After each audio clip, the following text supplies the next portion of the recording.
오늘 나눌 말씀 요한복음입니다. 요한복음 6장 1절에서 13절입니다. 요한복음 6장 1절에서 13절입니다.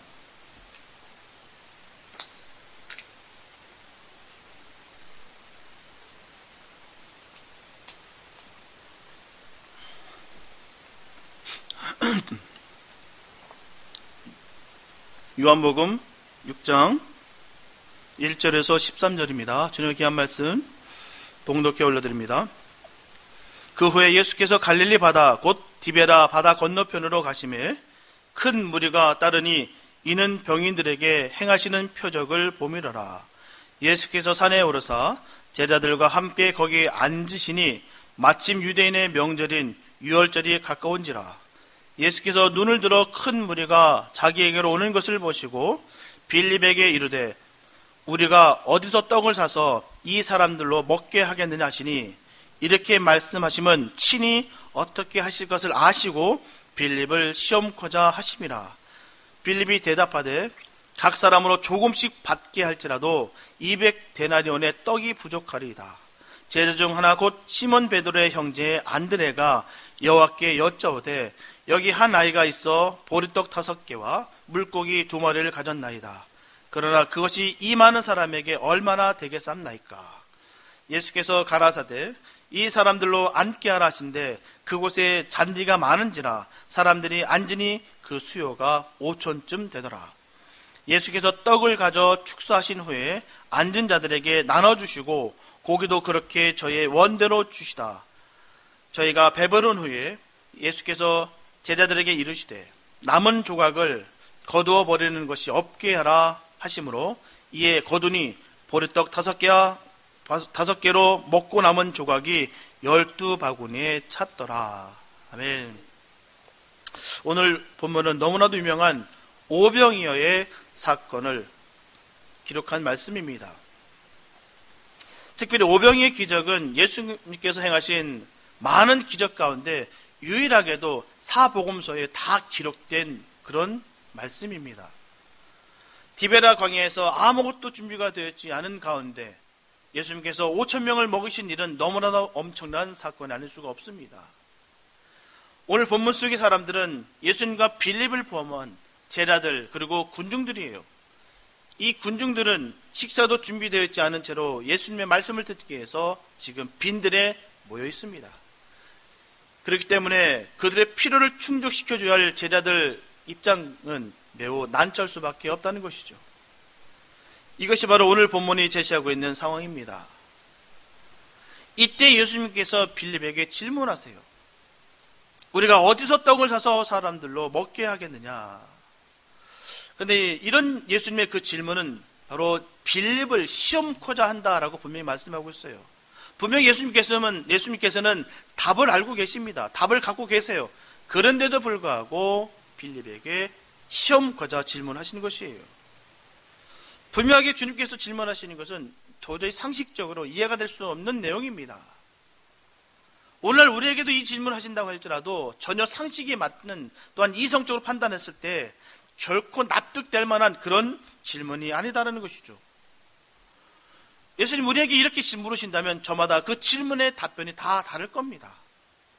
하지만 그 반응에 따라서 그가 가지고 있는 믿음의 분량을 측량할 수가 있게 된다는 것이죠.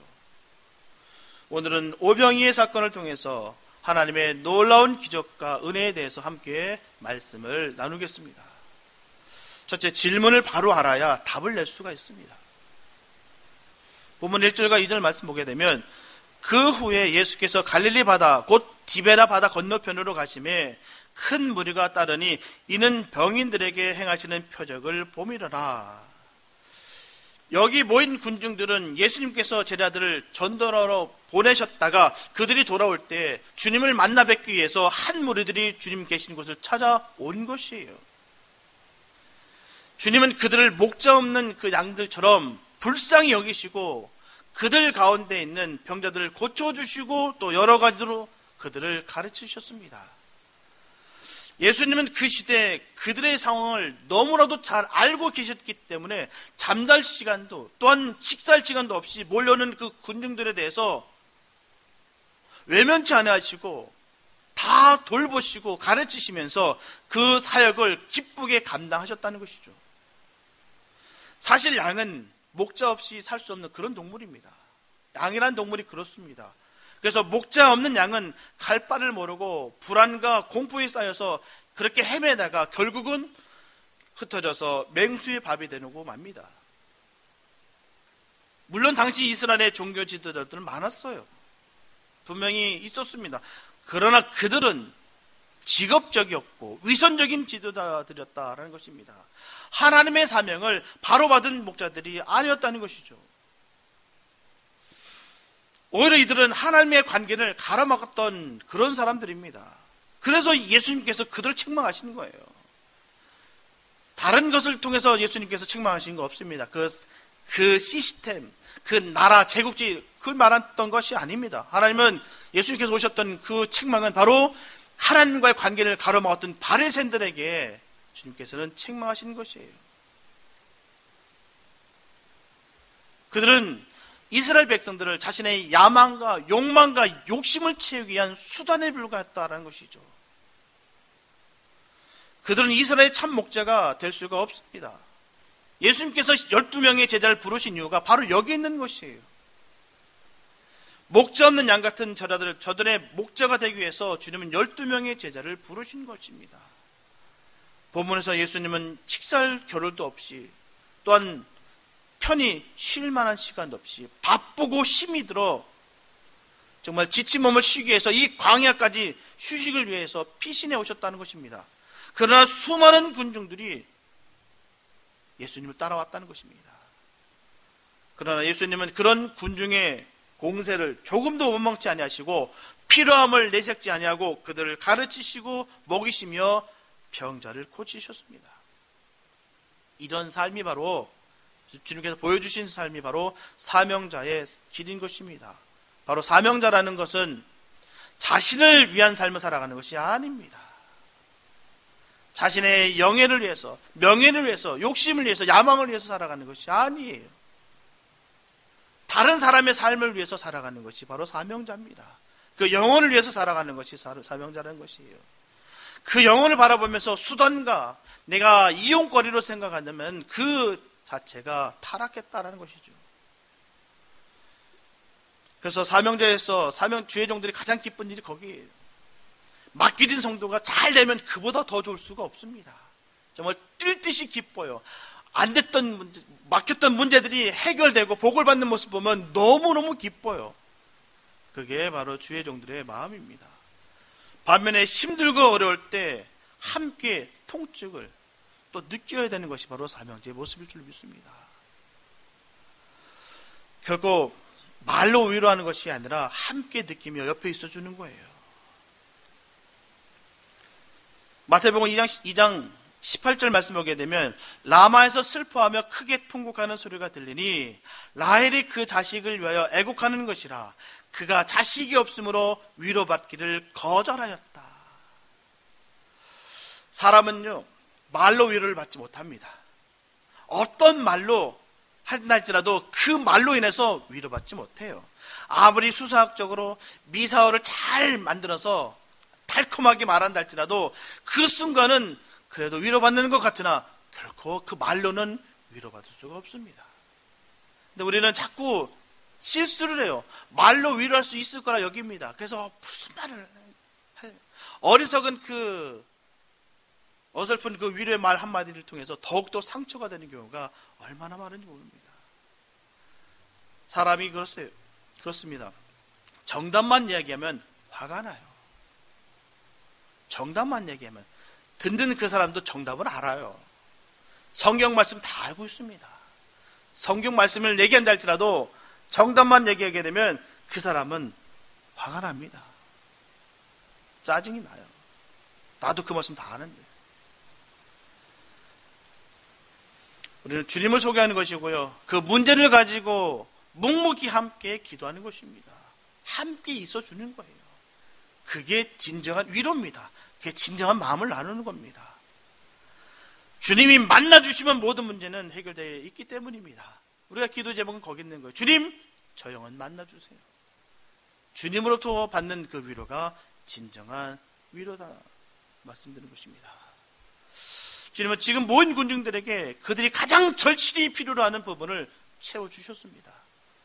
그것은 바로 그들의 허망한 영혼과 기진한 육체를 채워주는 하나님의 말씀이었어요.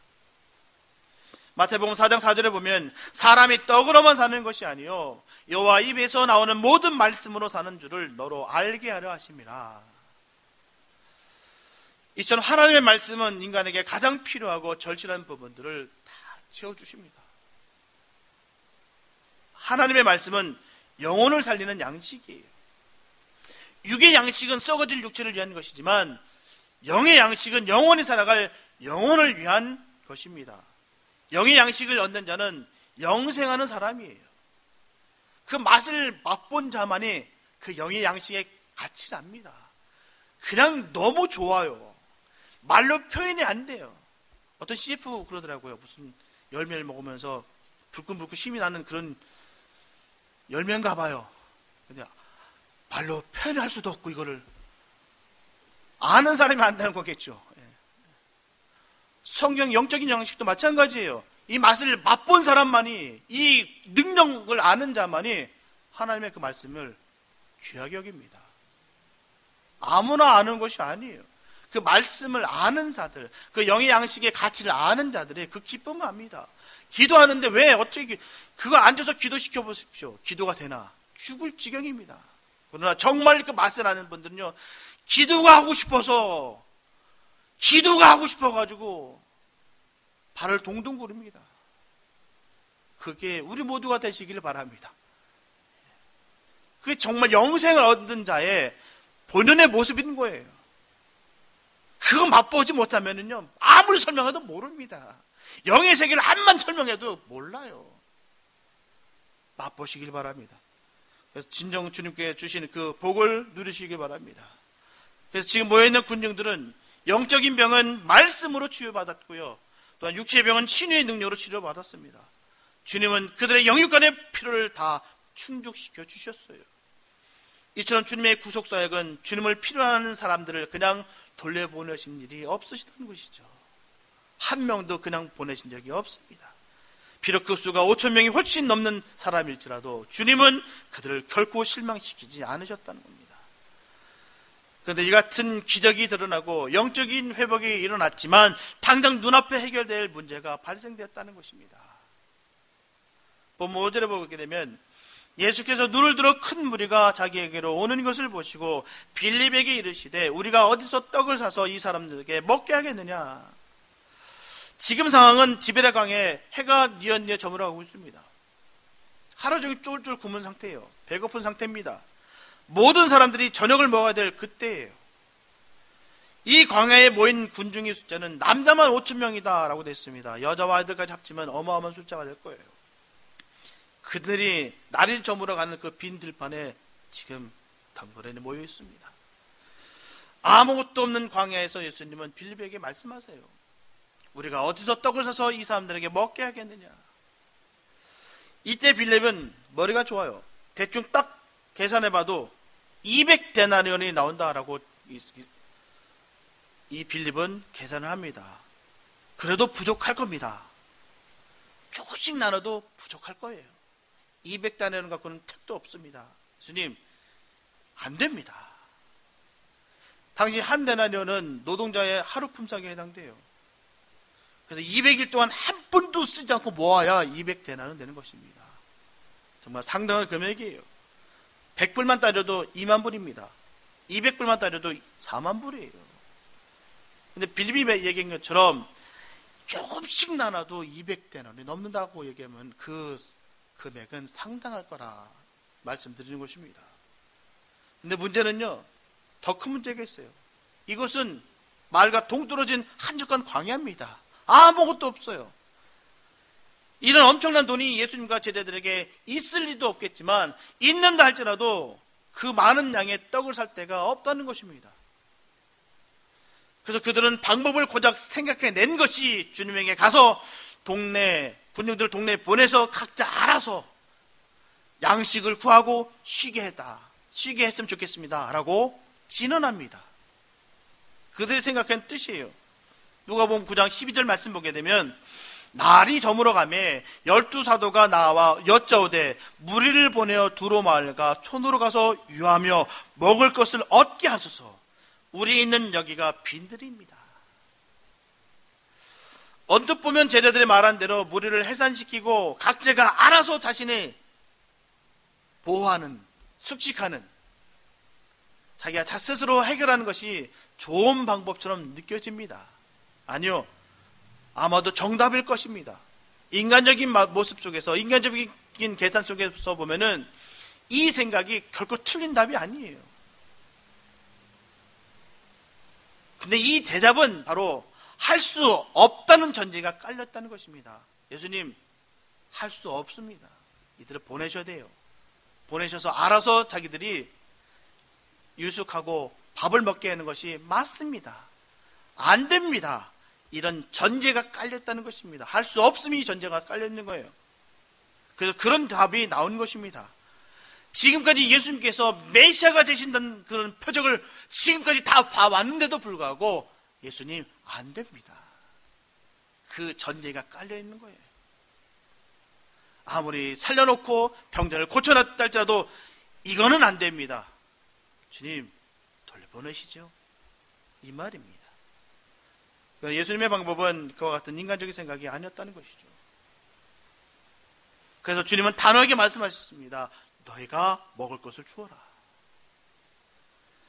근데 이런 예수님의 명령에 대해 제자들은 단호하게 전합니다. 할 수 없삼나이다.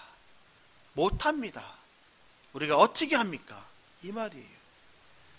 이게 그들의 대답입니다. 우리는 때로 우리의 생각에 걱정과 불가능을 가감하게 떨쳐버릴 용기가 필요합니다. 내 생각들, 내 이치들, 내가 계산한 맛 같던 모든 것들 떨쳐버릴 그런 용기가 우리에게 있어야 되는 것이에요. 그런 적극적인 용기가 바로 신앙입니다. 이 시점 신앙은 비겁한 자는 결코 소유할 수 없는 바로 용기의 소산이에요. 아무나 얻는 것이 아닙니다. 그런 믿음의 결단이 있어야 얻을 수가 있다는 것이죠. 빌립과 제자들은 자신들의 그 무능함을 생각했지 주님의 전지전능하심을 믿지 못하고 있었다는 것입니다. 그렇게 많은 것들을 봐왔고 증거할 만한 것들이 너무 많았는데도 불구하고 그런 메시아라는 것을 믿지 못했다는 것입니다. 메시아가 뭐예요? 하나님의 아들입니다. 주님의 질문의 정답은요, 정해졌습니다. 주님은 알고 계셨어요. 우리는 할 수 없으나 주님이나마 능히 하실 수 있습니다. 이게 정답입니다. 주님은 아시고 질문하시고 답을 기다렸는데 정답이 아닌 엉뚱한 답이 나오는 거예요. 할 수 없삼나이다. 조금씩 나눠도 200데나리 넘습니다. 빌립은 그렇게 대답을 했어야 되는 것입니다. 우리는 할 수 없습니다. 그러나 주님은 하실 수 있습니다.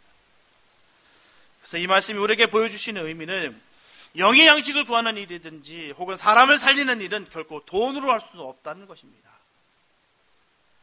인간은 인생의 문제를 근본적으로 해결할 아무런 능력이 없다는 사실을 입증하시는 것이에요. 우리는 능력이 없습니다.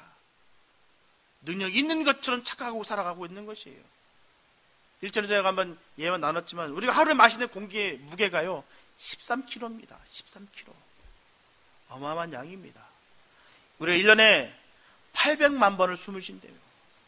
1년에 말입니다. 이 들어마시는 걸 다 합치면 2억 리터가 넘는데요. 이거를 무게로 따지면 25만 킬로그램입니다. 근데 이걸 주님께서 쉬게 하셨기 때문에 우리가 쉴 수 있는 거예요. 우리 생명이 곳곳에 있습니다. 우리가 건강한 것 같고 모든 걸 다 할 수 있는 것 같으나 우리는 할 수 없습니다. 주님이 이끄셔야 할 수 있는 것이에요. 주님께서 은혜를 베풀어 주셔야 우리가 살아갈 수 있는 것입니다. 이 은혜는 바로 불신자든 성도든 똑같습니다.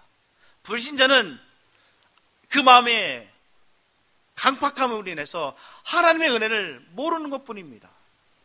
그러나 우리는 주님의 은혜 가운데 자녀된 그 복을 누렸기에 그 주님의 은혜를 아는 것이에요. 이 은혜는 누구에게도 동일하게 역사하십니다. 그래서 우리는 늘 주님 앞에 겸손해야 되는 것이에요. 분명한 것은 구원은 하나님의 영역입니다. 우리가 아무리 노력하고 애쓴다 할지라도 구원을 이룰 수가 없습니다. 우리가 할 수 있는 일이 아닌 것이에요. 인간의 수단과 방법으로는 감히 미치지 못하는 하나님의 영역입니다. 나는 아무것도 할 수 없는 존재라는 사실을 깨닫는 자만이 하나님의 큰 은혜를 누리게 되는 것입니다. 오늘 예수님 말씀처럼 불가능한 일들 앞에서 우리는 주님의 능력을 믿고 바라보는 우리의 믿음이 반드시 있어야 될 줄로 믿습니다. 그런 자에게 하나님은 역사하십니다. 내 차원의 답이 아니라 하나님이 원하신 답을 드리는 우리 모두 다 되시길 바랍니다. 우리가 주님의 부름 앞에 주님이 원하시는 답을 드리기 위해서는 내 영혼이 주님으로 가득 차 있어야 되는 것이에요. 그렇지 않으면 우리는 결코 주님 앞에 답을 낼 수가 없습니다. 그 영혼을 살찌우는 영혼의 양식은 바로 하나님의 말씀이에요. 말씀으로 꽉 채우시기 바랍니다. 하나님의 양식은 육체는 물론 영혼까지라도 강건하게 해주는 것입니다. 그러므로 우리는 하나님의 말씀으로 언제나 배부른 성도들이 다 될 줄로 믿습니다. 그래서 주님이 물으실 때 주님이 원하시는 순종의 답을 드리는 우리 모두가 되시기를 예수님의 이름으로 축복합니다. 둘째, 주님의 은혜는 한량이 없으세요. 본문 8절과 9절에 보면 제자 중 하나 곧 시몬 베드로의 형제 안드레가 예수께 여짜오되 여기 한 아이가 있어 보리떡 5개와 물고기 2마리를 가졌나이다. 그러나 그것이 이 많은 사람에게 얼마나 되겠었나이까. 이렇게 제자 안드레가 군중들 속에서 한 어린아이가 가지고 있는 바로 보리떡 5개와 물고기 2마리를 가지고 있는 것을 발견하고 그것을 주님께 올려드렸습니다. 그러면서 하는 말이 이것을 통해서는 아무런 것도 할 수 없습니다. 그렇게 전하고 있어요. 분명히 5,000명 군중에게 오병이어 그것은 양식이라 할 수가 없습니다. 그렇게 전하고 있는 것이에요. 제자들이 할 수 있는 일은 그것뿐입니다. 이것은 인간적인 생식으로는 당연한 거예요. 그 물고기 갖고 그 보리떡 갖고 한 아이의 그 간식, 아이의 그냥 한 끼의 도시락 하나 갖고서 5,000명을 먹인다는 것이 가당키한 말씀입니까? 여기는 것이 바로 인간적인 상식이다라는 것입니다. 당연한 것이에요. 그래서 이 말씀은 인간이 가지고 있는 능력의 한계를 분명히 상징하고 있습니다. 분명하게 모든 인간들의 노력과 업적을 다 합쳐도 인간들에게 구원을 줄 수는 없다는 것이죠. 이사야서 55장 8절과 9절에 보게 되면 여호와의 말씀에 내 생각은 너희 생각과 다르며 내 길은 너희 길과 달라서 하늘이 땅보다 높음 같이 내 길은 너희 길보다 높으며 내 생각은 너희 생각보다 높으리라. 이와 같이 하나님의 생각을 알지 못하는 인간들의 보편적인 사고는 일시적입니다. 또한 오류투성이에요. 또한 자기중심적입니다. 그래서 항상 실패와 허무와 절망에서 방황하고 있는 것이에요. 하나님의 생각은 곧 예수님의 마음입니다. 그러므로 나의 권세, 나의 권한, 나의 유익에 앞서 항상 자녀의 구원에 늘 관심을 갖고 계셨다는 것입니다. 이게 바로 예수님의 마음이에요. 자녀의 필요에 관심을 가지고 계셨다는 것입니다. 뭘 줄까? 뭘 채워줄까? 이게 바로 예수님의 마음이에요. 그렇기 때문에 하늘에서 이 땅으로 인간의 모습으로 오신 것이에요. 바로 십자가를 지실 수가 있었던 것입니다. 이처럼 예수님의 성육신과 십자가의 대속하심은 땅의 모든 가치관과 사고와 윤리의 질서를 죄다 흔들어 놓은 것입니다. 말도 안 되는, 정말 전혀 생각지 못하는 그런 사랑이라는 것이죠. 하나님께서는 인간들의 불의함에 대한 대가를 우리 자신에게 요구하는 것이 아니라 바로 당신의 독생자에게 취하신 것입니다. 이것이 바로 구원에 관한 하나님의 생각이요 구원의 계획입니다. 그러므로 누구든지 스스로 구원을 성취하겠다는 자연적인 생각을 포기하는 것이 바로 회개이며 신앙입니다. 그러므로 우리들은 예수님의 생각으로 우리의 영혼과 가정과 사회를 채워야 되는 것이에요. 보면 10절과 11절 말씀 보게 되면 예수께서 가라사대 이 사람들로 앉게 하라 하신데 그곳에 잔디가 많은지라 사람들이 앉으니 수요가 5층쯤 되더라. 예수께서 떡을 가져 축사하신 후에 앉은 자들에게 나눠주시고 고기도 그렇게 저희의 원대로 주시다. 누가복음에 보게 되면 예수님께서 먼저 군중들을 잔디에 50명씩 앉게 하신 다음에 떡을 가지고 축사하신 후에 무리들에게 나눠주셨어요. 또한 고기도 그렇게 나눠주셨습니다. 그리하여서 5,000명이 넘는 군중들이 다 먹게 하셨어요. 이 사건은 창조주로서의 능력이 아니면 절대로 할 수 없는 표적입니다. 사실 보리떡과 절인 물고기는 가난한 자들이 먹는 보잘것없는 그런 식품입니다. 또한 숫자적으로 어림도 없는 것이에요. 그러나 주님은 그들을 먹이셨어요. 보면 12절과 13절 말씀 보면 저희가 배부른 후에 예수께서 제자들에게 이르시되 남은 조각을 거두고 버리는 것이 없게 하라 하심으로 이에 거두니 보리떡 5개로 먹고 남은 조각이 12바구니에 찼더라.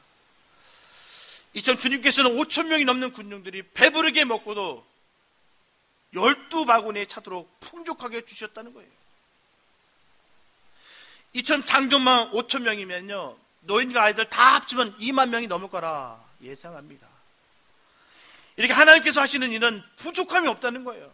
넉넉히 주신다는 것입니다. 우리가 하나님의 은혜를 받았다면요 부족함이 없어야 되는 것입니다. 뭔가 부족함이 있었다는 것은 하나님의 역사가 아닙니다. 뭔가 내 안에 부족함이 있고 내 안에 우울함이 있고 내 마음에 뭔가 쓸쓸함이 있다라는 것은 결코 하나님의 역사가 아니에요. 내 앞에 무슨 엄청난 기적들이 막 펑펑 터진다 할지라도 내 안에 부족함이 있다면 하나님의 역사가 아니라는 것이죠. 하나님의 역사는 부족함이 없이 주신다는 것이에요. 언제나 그 은혜는 누르고 흔들어 넘치도록 풍족한 것입니다. 이게 하나님의 은혜예요. 이것은 마치 이스라엘 백성들이 출애굽한 후에 광야에서 만나를 먹은 사건과 같다는 것이죠. 하나님께서 하시고자 할 때는요 질적으로는 최고의 양질로 수적으로는 무제한적으로 나타난다는 것입니다. 성경에 보면 이런 역사가 많이 기록되어 있어요. 예를 들면 엘리사 시대에도 선지생도의 아내가 동네에서 빌린 그릇에 기름을 부을 때 그릇마다 기름이 가득 찬 기적을 우리가 알 수가 있습니다. 그리고 보리떡 20개와 채소로 100명을 먹고도 남게 하신 사건이 우리가 아는 바입니다. 또한 엘리야 시대에도 마찬가지예요. 사르밧 과부의 밀가루와 병의 기름이 다하지 않냐고 계속해서 나온 사실을 증거하고 있습니다. 하나님의 은혜의 부족함을 증거하는 하나님의 은혜가 부족함이 없다는 것을 분명하게 증거하고 있어요. 예수님께서는 오병이어 사건으로 나눠주신 떡과 고기는 무리들이 원하는 대로 다 주셨기 때문에 그들은 모두 배부르게 먹을 수가 있었다는 것입니다. 예수 그리스도의 구속의 은혜는 그를 믿는 모든 사람들에게 무제한적으로 충족시킬 수 있는 그런 풍성함을 가지고 있습니다. 그리고 주님은 먹고 남은 조각을 버리지 아니하시고 그것들을 모아다 간수하게 하심으로 말미암아 풍족하게 주신 하나님의 아버지의 은혜를 더욱 고귀하게 만드셨어요. 오늘도 마찬가지입니다. 주님의 오병이어 기적은 계속해서 이루어지고 있다는 것이에요. 단지 과거에 있었던 그런 사건이 아닙니다. 지금까지도 우리의 삶 속에 알게 모르게 계속해서 살아계신 그 주님께서 공급하여 주시고 계신다는 것입니다. 예전에 참 목사님들 참 가난하셨어요. 사역하실 때 참 끼니도 없을 정도로 너무 가난하셨어요. 저 우리 모교 목사님도 마찬가지셨어요. 정말 가난했습니다. 저는 그 모습 때문에 정말 목사 되기 싫었어요, 사실은요. 근데 그 가난함 속에 정말 풍성한 주님의 은혜가 있었다는 것을 나중에 알게 됐습니다. 제가 철이 들고 제가 목회의 길을 걷는 때 그 증언을 통해서 제가 깨닫게 됐어요. 그 가난함 속에서도 정말 하나님께서 큰 은혜가 있었다는 것을 제가 저한테 말씀해 주시는데 너무 은혜가 됐어요. 제가 이제 목회하려고 할 때, 이게 시작될 때 정말 본인도 마지막 출사표를 던지면서 하셨던 말씀이 이 사르밧 과부 얘기를 해주시더라고요. 해주면서 얘기가 그겁니다. 본인 개척할 때, 힘들 때 정말 우리 사택에 있었는데 사택에를 말할 수도 없을 정도로 너무나 빈약했어요. 닭 공장 안에 대충 지은 위에는 그래 갑바 씌워놓은 그런 집입니다. 다세대 주택 6개 나눠가지고 하나 방 한 칸에 그 식당이라고 할 없는 그 부엌 하나 있는 그 방 안에 6명이 사셨어요. 목사님 4분과 자녀들 4명. 그 부엌은 그 곤로 하나 탁 놓고 옛날 곤로 그런 게 있었어요, 그죠? 네. 골로 하나 딱 놓고 그냥 쿡 할 수 있는 그런 곳에서 사셨습니다. 그때 제가 푼수 마냥 어렸을 때 목사님은 특별한 거 드시는 줄 알고 갔더니 특별한 걸 드시더라고요. 고구마를 먹어요. 간식이라는 생각은 먹었어요. 근데 알고 보니까 내가 먹음으로 말미암아 우리 사모님이 굶었어요. 그렇게 그렇게 사역하시는 가운데 목사님 신방 갔다 오셨어요. 근데 밤에 저녁에 반찬이 갈치 반찬이에요. 그 당시 때 갈치 반찬이 어디 있습니까? 본인 끼니도 못 때우는 그 시기에 또한 갈치란 그 값이 얼마나 비쌉니까? 이게 무슨 갈치냐고 보니까 사모님 말씀하시는 거예요. 밥 하려고 했는데 골로 옆에 생선 조각이 옆에 쌓였더라고요.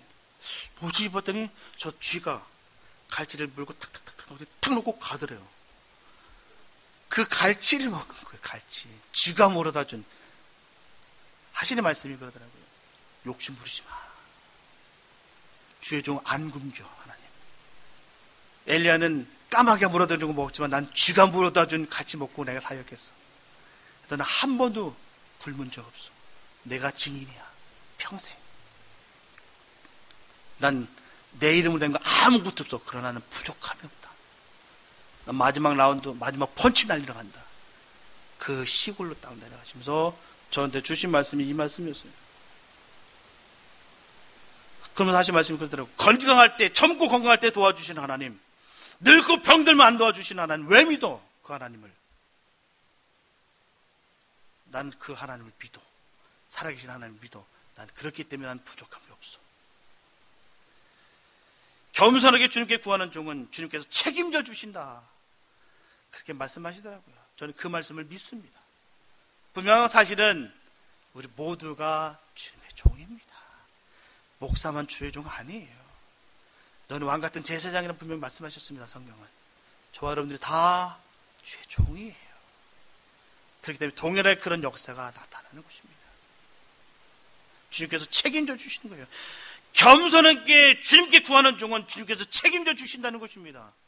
주님의 자녀들에게 동일하게 역사하세요. 풍성하게 주시는 주님을 믿으시길 바랍니다. 주님께서는 지금도 살아 역사하시고 지금도 함께 하십니다. 하지만 우리가 반드시 기억해야 되는 것은 믿음으로 나아가는 사람들에게 이런 기적이 있다는 것이에요. 그리고 체험할 수가 있는 것입니다. 하지만 주님의 역사를 믿지 아니하고 믿어지지 않는 사람은 결코 이런 기적을 체험할 수가 없습니다. 계산이 너무 분명하고 현실이 명확하기 때문에 믿어지지가 않는다는 거예요. 기도할 때라든지 말씀을 들을 때든지 예배할 때 하나님 살아계시다. 정말 그 주님의 임재가 느껴진다. 정말 하나님 정말 느끼시는구나. 막 그렇게 느껴지더라도 통장만 딱 열면 안 믿어지는 거예요.